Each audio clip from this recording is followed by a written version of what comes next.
This video will show you how to replace the earpads of Sony WH-CH700N headphones.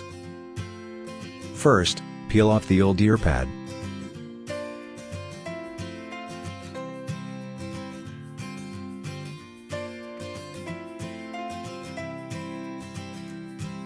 Second, insert the new earpad's rubber lip into the groove.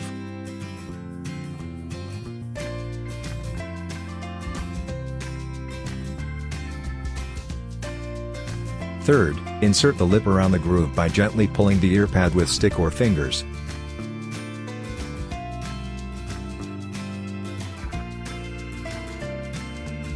Fourth, twist the earpad until the best fit.